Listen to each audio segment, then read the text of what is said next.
तो बात करेंगे मरुस्थलों की।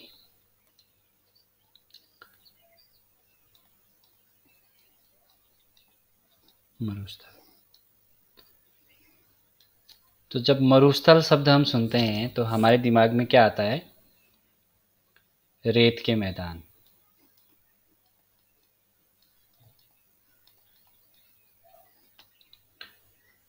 ठीक है, रेत के मैदान को ही हम मरुस्थल नहीं बोलते हैं। मरुस्थल विश्व में उन सभी स्थलों को मरुस्थलीय जलवायु वाला क्षेत्र कहा जाता है जिन जगहों पर औसत से भी कम वर्षा होती है,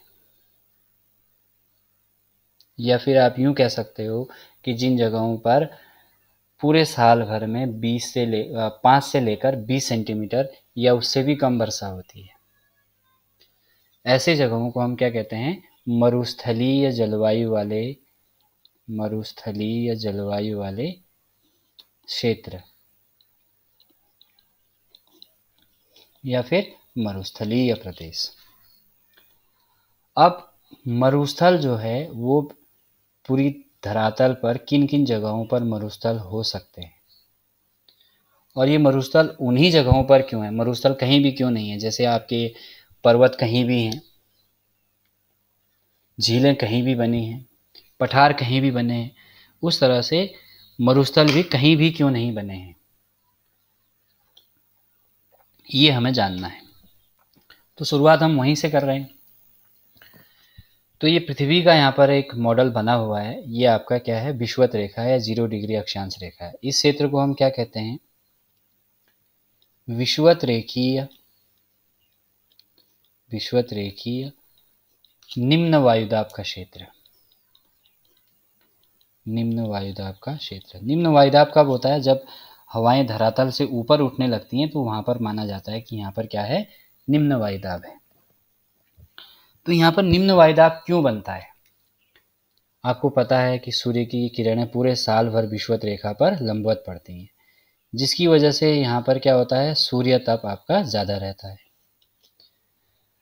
तापमान ज़्यादा है, इसकी वजह से यहाँ पर क्या होता है? हवाएं जो होती है वो गर्म हो जाती है और ये हवाएं ऊपर उठती हैं।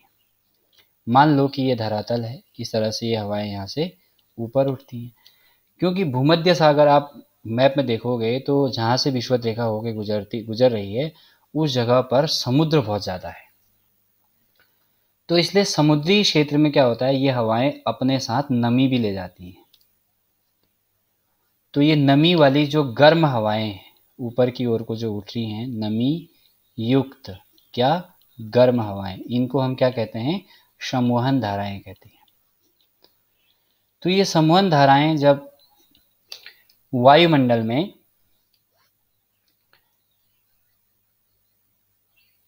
या ऊपरी वायुमंडल में पहुंचती हैं तो क्या होता है? ये वहां जाके ठंडी हो जाती हैं, और ठंडी होने के बाद ये हवाएं क्या कर देती हैं?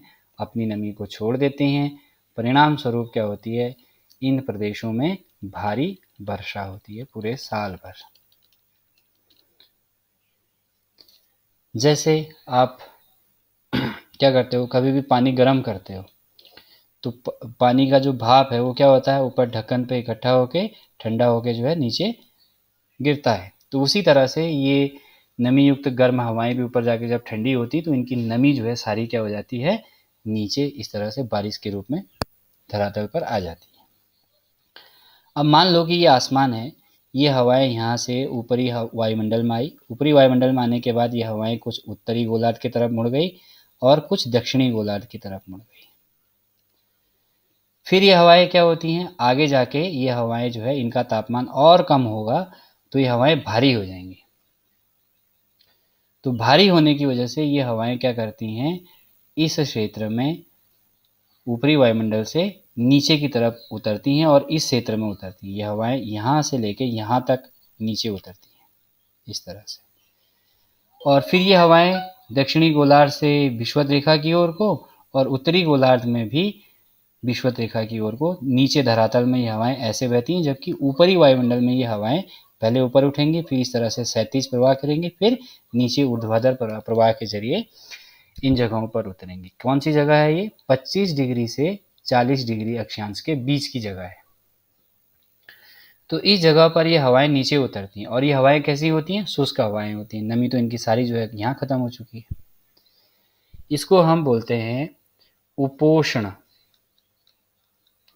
उपोष्ण उच्च वायुदाब की पेटी। उच्च वायुदाब क्यों बोल रहे हैं? उच्च वायुदाब इसलिए बोल रहे हैं कि यहाँ पर हवाएं जो है क्या हो रही है, ऊपर से नीचे बैठ रही हैं, तो यहाँ पर वायुदाब बढ़ेगा। तो इस उपोष्ण उच्च वायुदाब की जो पेटी है, इस पेटी में चाहे ये उत्तरी गोलार्ध हो चाहे ये दक्षिणी गोलार्ध में हो, उत्तरी गोलार्ध में तो ये आपको दिख रही है ये वाली पेटी, और दक्षिणी गोलार्ध में ये वाली पेटी। तो इन दोनों पेटियों में पूरे साल भर में बहुत कम वर्षा होती है। तो विश्व के सारे मरुस्थल जो है वो इन्हीं अक्षांशों के बीच 25 से 40 उत्तर और 25 से 40 दक्षिण अक्षांशों के बीच में ही हमारे क्या हैं, सारे मरुस्थल हैं। एक आध मरुस्थल जो है इसका क्या हो सकता है, अपवाद हो सकता है। अब देखो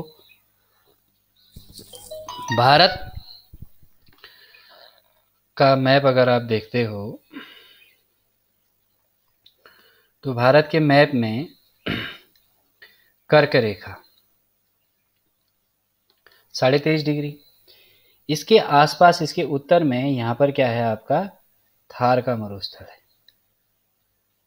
भारत और पाकिस्तान दोनों में फैला हुआ है। अब यहाँ पर जो है थार का मरुस्थल है, तो इतनी पूरी पेटी में मरुस्थल ही होना चाहिए था, लेकिन नहीं है। ऐसा क्यों है? क्योंकि इस वाले प्रदेश में, यहाँ से आगे मध्य प्रदेश, छत्तीसगढ़, उड़ीसा और ये सब जो प्रदेश आते हैं यहाँ पर, बिहार वाला हिस्सा, उत्तर प्रदेश वाला हिस्सा, तो इस प्रदेश में क्या होता है आपका, मानसूनी वर्षा होती है। अरब सागर वाली जो है वो यहाँ से लेकर ऐसे और दिल्ली तक वर्षा कर देती है मानसून की शाखा। बंगाल की खाड़ी वाला जो मानसून है वो इधर बिहार से होते हुए आपका उत्तर प्रदेश से आपका उत्तराखंड, इस तरह से वर्षा करता है। तो केवल एक यही क्षेत्र बचता है जहाँ पर वर्षा नहीं हो पाती है। तो यहाँ पर क्या बन गया, मरुस्थल बन गया। अच्छा, मरुस्थल में रेत होगी, कहीं पर होगी कहीं पर नहीं होगी। अच्छा, मरुस्थल की जो खास पहचान है वो क्या है, यहाँ पर कटीली पत्तियों वाली वनस्पति पाई जाती है। ठीक है, जिसमें आपका नागफनी हो गया, इस तरह की चीज़ें इसमें पाई जाती हैं। तो अभी आपने यहाँ पर देखा कि थार के पूरब में मरुस्थल नहीं है। उसका कारण क्या है कि यहाँ जो है वर्षा होती है, किसकी वजह से होती है, मानसून की वजह से। और मानसून किसकी वजह से आता है, एक धारा होती है एल नीनो धारा। ठीक है, इसके बारे में कभी पढ़ाऊंगा आपको। तो ये एल नीनो धारा की वजह से मानसून आता है। भारत भूगोल में मानसून बहुत अच्छे से पढ़ाऊंगा। तो ये क्या है कि यहाँ पर वर्षा नहीं होती है, लेकिन यहाँ पर वर्षा, इसी पेटी में भारत के इस वाले प्रदेश में वर्षा हो रही है। एक क्या हो गया, अपवाद हो गया। ये जनरली उत्तरी गोलार्ध की इस पेटी में वर्षा नहीं होती, लेकिन भारत में वर्षा हो रही है। किसकी वजह से, मानसून की वजह से। तो इस तरह से मानसून का विस्तार तो इन दोनों ही पेटियों के बीच, इन दोनों ही पेटियों में है, पर पूरी पेटी दक्षिणी गोलार्ध की और पूरी पेटी उत्तरी गोलार्ध की मरुस्थल भी नहीं है। क्यों? क्योंकि स्थानीय कुछ मौसमी घटनाएं होती हैं, स्थानीय परिस्थितियां होती हैं, जिसकी वजह से वर्षा होती है। तो कुछ कुछ जगहों पर वर्षा होती है और कुछ कुछ जगहों पर वर्षा नहीं होती है। तो जिन जगहों पर वर्षा नहीं होती है उन्हीं जगहों पर आपका क्या बना हुआ है, मरुस्थल बना हुआ। और विश्व के सारे मरुस्थल जो है वो इसी पेटी के आसपास आपको मिलेंगे। दूसरा, हम जितने भी मरुस्थल पढ़ते हैं, चाहे हम दक्षिणी अमेरिका के पढ़ें, उत्तरी अमेरिका के पढ़ें, अफ्रीका के पढ़ें, ऑस्ट्रेलिया के पढ़ें, तो ये सारे आपको महाद्वीप के पश्चिमी हिस्से पर मिलेंगे। क्यों मिलेंगे पश्चिमी हिस्से पर? क्योंकि मैंने आपको बताया था पश्चिमी हिस्से पर हमेशा क्या होता है, ठंडी जलधाराएं बहती हैं। तो इस ठंडी जलधारा की वजह से भी क्या होता है, इन मरुस्थलों का विस्तार होता है। और विश्व के अधिकांश मरुस्थल जो है वो महाद्वीपों के पश्चिमी कोने पर है या पश्चिमी क्षेत्र में है। इसका एकमात्र कारण यह है कि इन जगहों पर आपका, यानी कि पश्चिमी क्षेत्रों, महाद्वीपों के पश्चिमी क्षेत्रों में क्या होती है, आपकी ठंडी जलधाराएं बहती हैं। इसकी वजह से ये होता है। ठीक है, तो इसको हमने इतना सा अभी तो हमने पढ़ लिया, ठीक है। तो अब हमारे समझ में ये आ जाना चाहिए कि भाई मरुस्थल जो है वो महाद्वीपों के पश्चिमी कोने पर क्यों है, और मरुस्थल का विस्तार जो है वो किन किन अक्षांशों के बीच में होता है। चलो ठीक हो गया, इतना आपके समझ आ गया होगा। अब थोड़ा सा आगे बात कर लेते हैं कि कौन सा मरुस्थल जो है वो कहाँ पर है और क्या क्या इसकी खास बात है, ठीक है। तो इसलिए मैं एक बार आपका यहाँ पर वर्ल्ड मैप बना देता हूँ, उसके बाद उसमें फटाफट हम लोग उसको क्या कर लेंगे, मार्क कर लेंगे, और उसकी विशेषता भी उसी के साथ हम लोग पढ़ लेंगे।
तो ये तो हुआ भाई आपका नक्शा। अब इसमें तुम लोग जो है अभी जो तुम्हारे पास मैप है उस मैप में आप लोग देख भी लेना सारे मरुस्थलों की लोकेशन जो मैं आपको बता रहा हूँ, ठीक है। और उनके अक्षांशीय स्थिति के बारे में भी थोड़ा सा विचार कर लेना कि जो अक्षांश मैंने बताया है उन्हीं के बीच में ये हैं या नहीं है। तो सबसे पहले हम शुरुआत करते हैं ऑस्ट्रेलिया से, ठीक है। तो ऑस्ट्रेलिया में मैंने आपको बताया था इस वाले प्रदेश यहाँ पर क्या थी, एक पर्वत श्रेणी थी, ठीक है। और इस पर्वत श्रेणी का नाम क्या था, कोई मुझे बताएगा? ग्रेट डिवाइडिंग रेंज था क्या? Great dividing range, very good. यहाँ से जो हवाएं हैं वो यहाँ का आ रही थी और इसी कोने पर वर्षा करके आपका वो शुष्क हो जा रही थी। तो उसके बाद यहाँ पिछले वाला जो प्रदेश है वो मैंने आपको क्या बताया था, पूरा मरुस्थलीय प्रदेश है। इसीलिए हम ऑस्ट्रेलिया को क्या बोलते हैं, प्यासी भूमि का देश भी बोलते हैं, ये भी मैंने आपको बताया था। तो यहाँ पर ऑस्ट्रेलिया महाद्वीप में आपका एक बड़ा मरुस्थल है। ये पूरा मरुस्थलीय प्रदेश है, इसके अंदर बहुत सारे मरुस्थल हैं। ठीक है, तो इसके अंदर कौन कौन से मरुस्थल हैं देखो, एक तो नाम है गिब्सन। गिब्सन नाम का मरुस्थल इसी पर है। दूसरा मैंने आपको उस दिन भी बताया था, यहाँ पर इसका एक पूरा मरुस्थल जो है, इस पूरे मरुस्थल को हम क्या कहते हैं, ग्रेट विक्टोरिया कहते हैं। इसी के अंदर जो है गिब्सन भी है, इसी के अंदर आपका सिम्पसन भी है, सिम्पसन। ठीक हो गया, इसी के अंदर आपका जो है बारबटन है।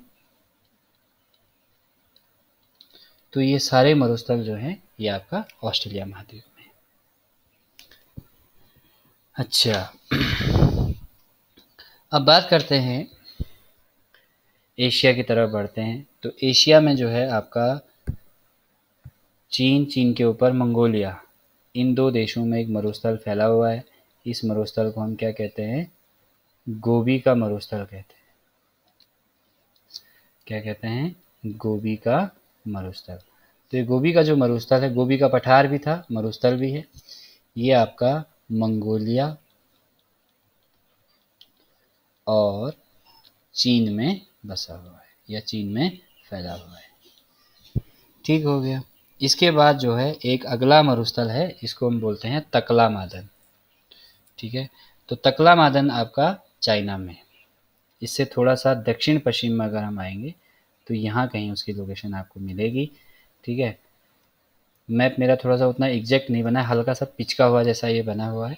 ठीक है, तो इसलिए जो है आप लोग देख लेना। ठीक है, तकला मादन ये मरुस्थल का नाम है। इसके बाद भारत में आप देखोगे तो यहाँ पर आपका क्या है, थार का मरुस्थल है। ये जो थार का मरुस्थल है, इसका विस्तार जो है वो पाकिस्तान में भी है। ठीक है, तो इसको हम बोलते हैं थार का मरुस्थल। ठीक हो गया, इसका विस्तार भारत और पाकिस्तान दोनों देशों में है।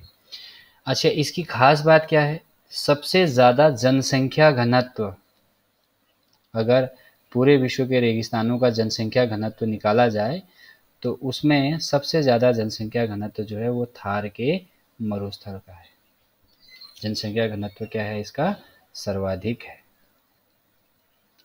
केवल मरुस्थलों के जनसंख्या घनत्व की बात कर रहा हूँ मैं। इसके बाद हम लोग बात करते हैं, तो यहाँ पर आपका ये भूमध्य सागर है। भूमध्य सागर के यहाँ पर आपको एक कैस्पियन सागर है ना। तो कैस्पियन सागर से लगा हुआ यहाँ पर एक मरुस्थल है। ठीक है, इस मरुस्थल को हम बोलते हैं कराकुम या काराकुम। काराकुम,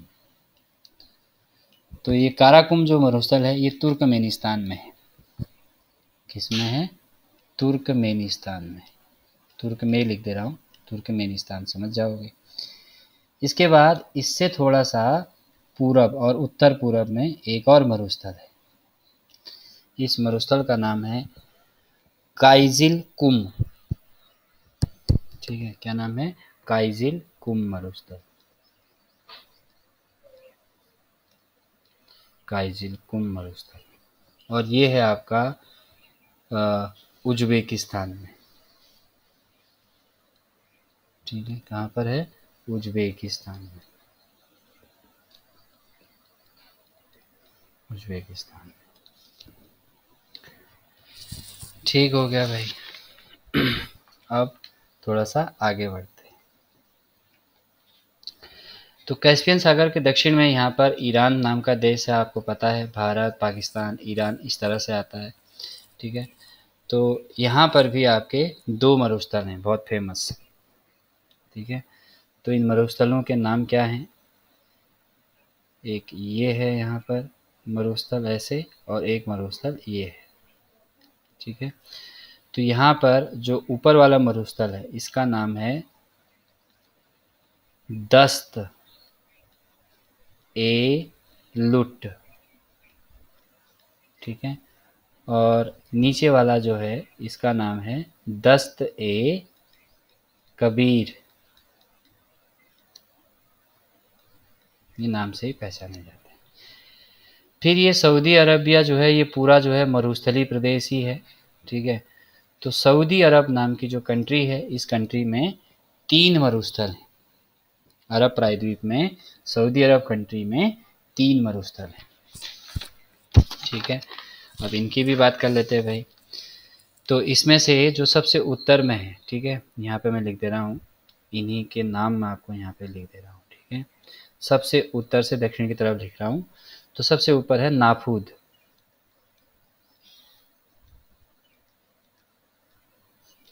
ठीक हो गया। दूसरा है आपका हमद, और तीसरा है आपका रब अल खाली, रब अल खाली, ये 3 है। तो इस तरह से आपके एशिया के सारे प्रायद्वीप मरुस्थल जो है वो ख़त्म हो गए। अब हम बढ़ते हैं अफ्रीका महाद्वीप की तरफ। तो अफ्रीका महाद्वीप में यहाँ उत्तर में मिस्र, और यहाँ से पीछे आपका यहाँ तक पूरा एक मरुस्थल है। इस मरुस्थल को हम क्या कहते हैं? सहारा मरुस्थल कहते हैं। अभी जो सहारा मरुस्थल है, ठीक है, इसमें 2 छोटे-छोटे और मरुस्थल हैं, ठीक है। एक मरुस्थल आप यहाँ पर मान लो, एक मरुस्थल आप यहाँ पर मान लो, मतलब इसी के पार्ट है। इनका नाम है, एक का नाम है लीबिया,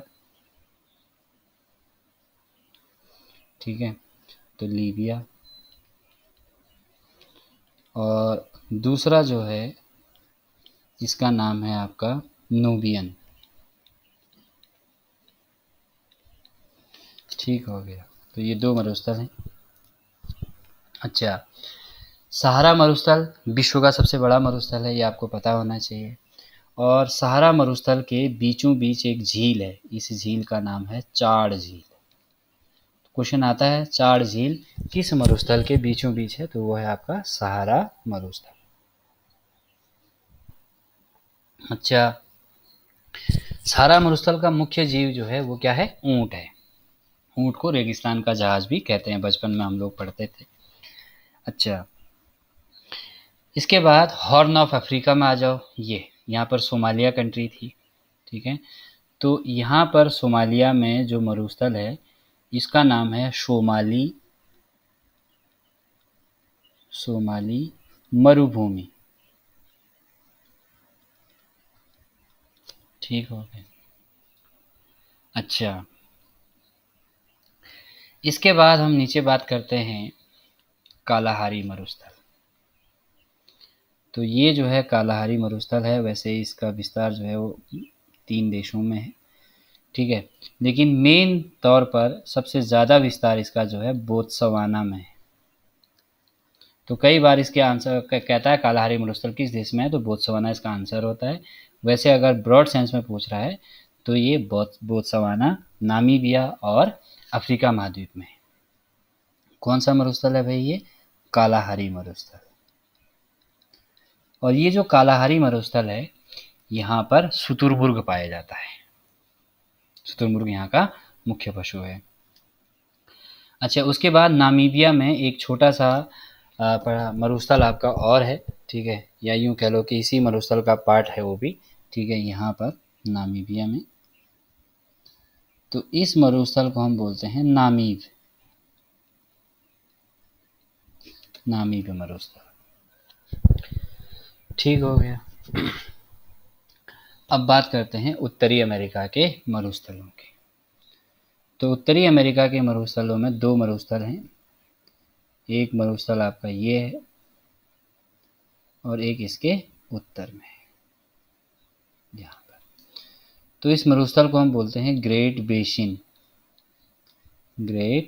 बेसिन मरुस्थल। और इधर जो है इसका नाम है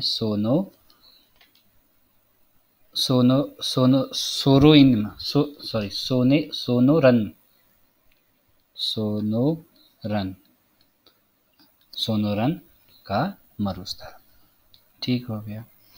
अच्छा, एक चीज़ मैं आपको, जब मैंने आपको अफ्रीका महाद्वीप बताया था तब मैं आपको नहीं बता पाया था अफ्रीका महाद्वीप में एक अस्साल झील है, अस्साल झील। ये अफ्रीका महाद्वीप की सबसे निचला स्थल है। अच्छा, जो ग्रेट बेसिन है आपका, ये तो यूएसए में है, और ये आपका यूएसए प्लस मैक्सिको में है। ठीक है। इसके बाद हम आते हैं दक्षिणी अमेरिका महाद्वीप में।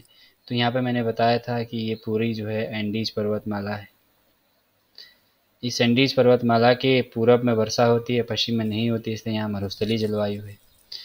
तो यहाँ पर उत्तरी चिली में आपका क्या है, आटाकामा का मरुस्थल है, ये आटाकामा। ठीक है, आटाकामा का मरुस्थल है। और इसी आटाकामा के मरुस्थल में एक जगह है अरीका, ठीक है, या अरीबा, ठीक है। ये आपकी क्या है, अरीका, ये आपका विश्व का सबसे शुष्क स्थल है। ठीक हो गया। अच्छा, विश्व का सबसे गर्म स्थल यहाँ लीबिया में, ठीक है, इसका नाम है अल अजीजिया। ठीक है, लीबिया में एक जगह है अल अजीजिया, अल अजीजिया, ये विश्व का सबसे गर्म स्थल है। ठीक है। अच्छा, अब आगे बात करते हैं। तो अरीका जो है विश्व का क्या है, सबसे शुष्क स्थल है। इसके बाद जो है यहाँ पर पेटागोनिया का मरुस्थल है अर्जेंटीना में। ये तो ये पूरा तट पे नहीं है, मैंने तट से चिपका के बना दिया है, थोड़ा सा पीछे की साइड है, तट पे नहीं है। तो इसको हम बोलते हैं पेटागोनिया का मरुस्थल, और ये आपका किस में है, अर्जेंटीना में। पेटागोनिया का पठार भी था, ठीक है, तो पेटागोनिया का पठार, और यहाँ पर ये मरुस्थल है। अच्छा, ये जो है शीतोष्ण मरुस्थल है, ये थोड़ा सा नीचे है। कहने का मतलब ये है, जो अक्षांशीय स्थिति मैंने आपको बताई थी उससे थोड़ा सा नीचे है ये। तो विषुवत रेखा के पास में बीचों बीच जो पेटी होती है उसको हम बोलते हैं विषुवत रेखीय पेटी। उससे ऊपर हमारा होता है उपोष्ण पेटी, उससे ऊपर हमारा होता है शीतोष्ण पेटी। तो ये शीतोष्ण पेटी में है, इसलिए इसको हम क्या बोलते हैं, शीतोष्ण मरुस्थल बोलते हैं। तो अब देखो, ये जो है आपका पश्चिमी तट पर है मरुस्थल, ये भी आपका पश्चिमी तट पर है, ठीक है, आटाकामा। ठीक है, इधर देखो ये पूरब पे तो है, पर अगर वैसे देखोगे तो इसके, क्योंकि ये पूरा भूभाग जुड़ा हुआ ही है वैसे, तो ये सब जो है ये तो बीच में हो गए इधर वाले, लेकिन ये पश्चिमी हिस्से पर है, ये पश्चिमी हिस्से पर है। ठीक है। अच्छा, ये वाला जो है ये आपका जो सोमालिया वाला जो है, इसी के आसपास से आपका विषुवत रेखा होके गुजरती है। ठीक है, तो विषुवत रेखा जब इसके आसपास से होके गुजरती है, तो अब इसमें जो है आपका इधर देखोगे तो कर्क रेखा यहाँ से होके गुजरती है, तो विषुवत रेखा लगभग यहाँ से होके गुजरती है, इससे थोड़ा सा नीचे से होके गुजरती है। तो ये विषुवत रेखा मतलब मैंने अभी आपको बताया 25 से 40 के बीच में होता है, तो इसकी अक्षांशीय स्थिति जो है वो 0 से 25 के बीच में होगी, लेकिन ये मरुस्थल है। रीजन क्या है, यहाँ पर बारिश नहीं हो पाती है, इस वजह से ये मरुस्थलीय जलवायु है। मैंने आपको जब दक्षिणी अफ्रीका महाद्वीप की जब जलवायु समझाई थी, तो वहाँ भी मैंने आपको बताया था, जलवायु वाला मैप आपको मैंने एक दिखाया था, तो उस मैप में ये वाला एरिया छोड़ा हुआ था। ठीक है, तो इस तरह से अधिकांश जो आपके क्या हैं मरुस्थल हैं वो आपके पश्चिम में बने हुए हैं, पश्चिम में स्थित हैं। ठीक है, रीजन क्या है कि पश्चिमी जो महाद्वीप का जो पश्चिमी हिस्सा है, उन हिस्सों में क्या होती है, आपकी ठंडी जलधाराएं बहती हैं, इसकी वजह से क्या होता है, यहाँ पर मरुस्थल का विस्तार होता है। और दूसरा मरुस्थल जो है उत्तरी गोलार्ध और दक्षिणी गोलार्ध में एक निश्चित पेटी है, या एक निश्चित अक्षांशीय स्थिति है, लगभग 25 से 40 के बीच में, उसी बीच में सारे मरुस्थल आपके क्या हुए हैं, विकसित हुए हैं। ठीक हो गया, समझ में आया इतना या नहीं आया? ठीक हो गया, ठीक हो गया। अब मैं आपको एक छोटी सी चीज़ और बता देता हूँ, ये उसके बाद ये टॉपिक आपका क्या हो जाएगा, पूरा हो जाएगा। तो कई बार आपसे सवाल पूछ देता है, जैसे मैंने आपको बताया कि पश्चिम में धाराएं बहती हैं, तो कौन कौन सी धाराएं बहती हैं, ठंडी धाराएं, वो आपको पता होना चाहिए। ठीक है, तो इधर जो है अमेरिका महाद्वीप में यहाँ एक ठंडी जलधारा बहती है। इस जलधारा को हम बोलते हैं कैलिफोर्निया की धारा। याद रखना, कैलिफोर्निया की धारा, कैलिफोर्निया की धारा। अच्छा, इधर मैंने आपको बताया था, इधर एक धारा बहती है ठंडी जलधारा। इस जलधारा को क्या बोलते हैं? पेरू की जलधारा। ठीक हो गया। इधर जो है एक धारा बहती है, कनारी धारा बोलते हैं इसको। यहाँ पर जो धारा बहती है, ठीक है, हालांकि ये इस तरह से बहती है ये धारा, ठीक है, कनारी धारा। ये भी ठंडी जलधारा है। अच्छा, इधर जो है ये भी मैंने आपको पहले बताया हुआ है, ये जो धारा है, ये धारा कौन सी होती है? वेनेजुएला की धारा। नहीं सॉरी, बेंगुएला की धारा, वेनेजुएला नहीं, बेंगुएला की धारा, बेंगुएला की धारा। ठीक हो गया। अच्छा, इधर ऑस्ट्रेलिया में जो है, इधर भी आपकी एक धारा बहती है ठंडी जलधारा, जिसको हम क्या कहते हैं? पश्चिमी ऑस्ट्रेलियन धारा। इधर पूर्वी ऑस्ट्रेलियन धारा और इधर पश्चिमी ऑस्ट्रेलियन धारा। अच्छा, एक चीज़ और ध्यान देना, जो ठंडी जलधाराएं होंगी वो हमेशा ध्रुवों से विषुवत रेखा की ओर को आ रही होंगी। देखो, ये जो है ध्रुवीय प्रदेश से आ रही है, निम्न अक्षांश से उच्च अक्षांश की ओर को, और ऐसे ये भी यहाँ से ऊपर को, और ये भी जो है ध्रुव से इधर को, और ये भी क्या है? ध्रुव से इधर को, और ये भी क्या? दक्षिणी ध्रुव से इधर को। जो गर्म जलधाराएं होंगी वो क्या होंगी? वो आपका विषुवत रेखा से आएंगी। जैसे यहाँ से विषुवत रेखी प्रदेश से ये धारा इधर को आएगी, ये यहाँ पर क्या होगा? विषुवत रेखा के आसपास से धारा, गर्म जलधारा इधर आएगी। यहाँ भी विषुवत रेखा के आसपास से गर्म जलधारा इधर आएगी। ये विषुवत रेखा आसपास, ये विषुवत रेखा यहाँ के आसपास से होकर गुजरती है, अमेजन बेसिन है ये। तो यहाँ से नीचे को ऐसे आएगी और यहाँ से ऊपर को ऐसे जाएगी, और जो धारा यहाँ से ऐसे जाती है, ये धारा जो है यहाँ पर बरखोयांश का करके मैंने आपको बताया था, इसको क्या करती है? ये पूरे साल भर जमने नहीं देती है। कोला प्रायद्वीप बोलते हैं इसको। ये वाला जो प्रायद्वीप है इसको हम क्या बोलते हैं? कोला प्रायद्वीप। और ये वाला जो प्रायद्वीप था, इस प्रायद्वीप को हमने क्या नाम दिया था? आइबेरियन प्रायद्वीप। ठीक है, तो इस तरह से गर्म जलधारा हमेशा विषुवत रेखा से या तो उत्तर की तरफ जाएगी या नीचे की तरफ आएगी, दक्षिण की तरफ। और ठंडी जलधाराएं या तो उत्तरी ध्रुव से विषुवत रेखा तक आएगी या दक्षिणी ध्रुव से विषुवत रेखा तक आएगी, क्योंकि यहाँ बर्फ होगी तो वो बर्फीला ठंडा पानी लेके आएगी ध्रुवों से। और जो गर्म जलधाराएं होंगी वो क्या करेंगी? यहाँ का जो तापमान है उस गर्म जल जो है वो यहाँ तक लेके जाएगी, ध्रुवों तक। समझ में आई बात?